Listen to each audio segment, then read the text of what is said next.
Alam nyo, napaka-iconic na branch na yan, dyan sa Green Hills.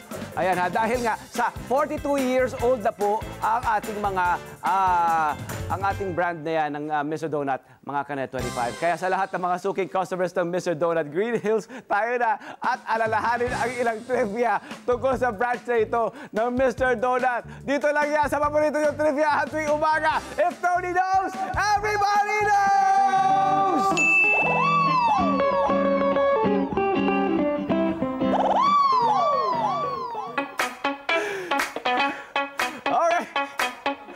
Mr. Donut Green Hills Trivia number 1! Alam niyo ba na ang Mr. Donut Green Hills branch ay nagsimulang mag-operate noong 1982?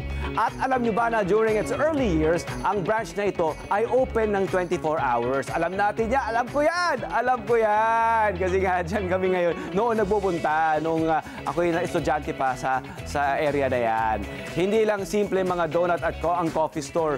And coffee store ito noon. Dahil ito rin ang una nagsilbing head office at training center ng Mr. Donut Philippines. Mr. Donut Green Hills Branch, ang dami palang nangyayari sa branch na yan noong 1980s. Di ba?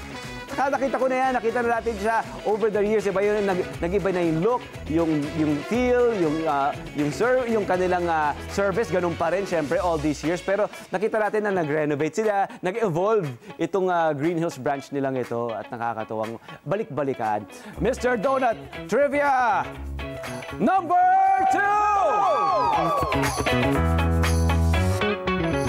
Okay, alam niyo ba na ang dalawang bestsellers ng Mr. Donut Green Hills branch that time ay ang honey dip at ang sugar raised variants nila. Yun. Ang mga donut na ito, kasama ng iba pa, ay doon mismo ginagawa sa store. At noon pa man, ay masarap nang i-partner ang Mr. Donut at ang kanilang brewed coffee.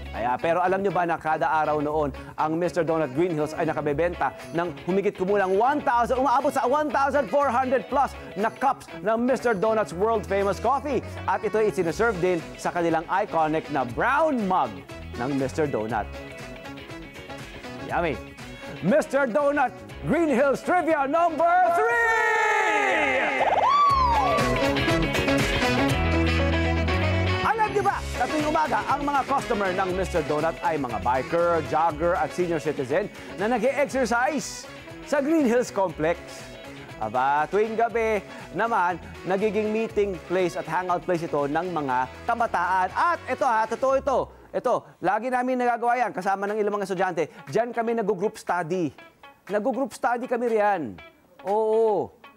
High school at college students. Ayan, mga empleyado, mga residente ng area na riyan. Totoo yan, totoo yan. Ang mga suking customer na ito ng Mr. Donut ay may mga personalized mugs na nga at ang iconic na brown mug ng Mr.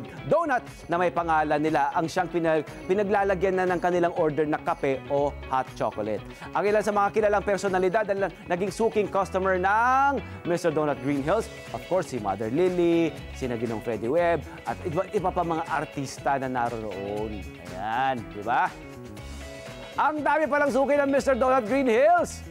Mr. Donut Green Hills Trivia number 4!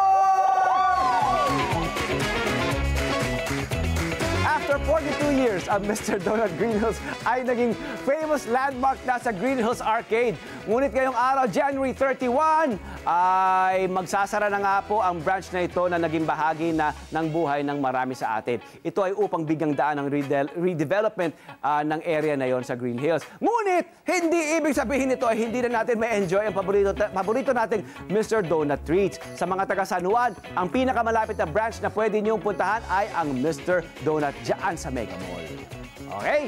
Congratulations at thank you, Mr. Donut Green Hills, sa napakarami at napakasarap at nakatutuwang core memory na inyong ibinahagi at napagsamahan at napagsaluhan natin all these years. Okay? Ayan ha, more success to come. Okay? Dahil sana ay marami kayong natutuhan ngayong umaga. Ano pa gusto nyo pag-usapan natin? Just leave your message sa ating Net25 Facebook page.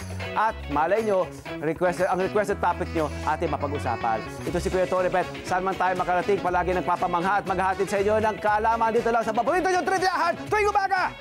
Masarap kasabay tuwing agahan. If Tony knows, everybody knows!